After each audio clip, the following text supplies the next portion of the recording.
Hello guys, അപ്പോൾ നമ്മുടെ ചക്കരക്കുട്ടീൻ്റെ വാവേനെ വേവാട് റൂമിലേക്കൊക്കെ അയച്ചു പാല് കൊടുക്കാൻ കൊണ്ടുവന്ന് തുടങ്ങി. ചക്കരക്കുട്ടി ഭയങ്കര ഹാപ്പി ആയിട്ട് ഇരിക്കുകയാണ് കേട്ടോ കുഞ്ഞുവാവേനെ കണ്ടപ്പോൾ.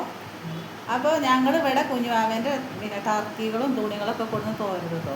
അപ്പോൾ ഈ കോഴിക്കോട് മെഡിക്കൽ കോളേജിൽ വരുന്ന ഓരോരോ അമ്മമാർക്കും സഹോദരിമാർക്കും താത്തമാർക്കും എല്ലാവർക്കും ചേച്ചിമാർക്കും ഒക്കെ എല്ലാവരോടുമായിട്ടാണ് പറയുന്നത് കേട്ടോ.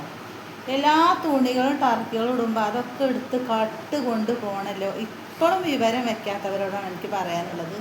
അങ്ങനത്തെ ഒരു ചതി ഒരിക്കലും ചെയ്യരുത്. ഐസിയുവിലേക്കൊക്കെ നമ്മൾ 4 ടർക്കി നനച്ചിട്ട് 4 എടുത്ത് കൊണ്ട് പോവുക.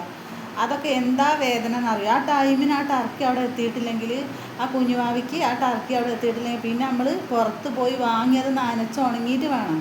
അപ്പോൾ ഓരോ ചേച്ചിമാരോടും അമ്മമാരോടും സഹോദരിമാരോടും താത്തമാരോടും എനിക്ക് പറയാനുള്ളത്, ആ പണി ഒരിക്കലും നിങ്ങൾ ചെയ്യരുത്. ചോദിച്ചിട്ട് നിങ്ങൾ ഇല്ലെങ്കിൽ ചോദിക്കുക, ആരൊന്നും തരാതെ പോല. ലോകം എത്ര പിന്നെ വികസനത്തിലേക്ക് വരുമ്പോൾ മനുഷ്യനും വികസനത്തിലേക്ക് വരണം എന്നൊക്കെ പറയാനുള്ളത്.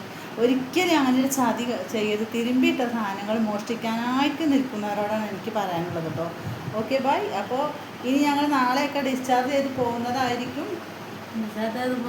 കുഞ്ഞുമാവിക്ക് ഇനി തൂക്കം വയ്ക്കാനൊക്കെ ഉണ്ട്. ഇനി വീട്ടിൽ കൊണ്ടുപോയിട്ട് അവനെ തൂക്കമൊക്കെ കൂട്ടിയെടുക്കണം. Good morning. രാവിലെ തന്നെ. Okay bye. പിന്നെ കുറവാണ് പറയും. ഇങ്ങോട്ട് തന്നെ കൊണ്ടുവരേണ്ടി വരും.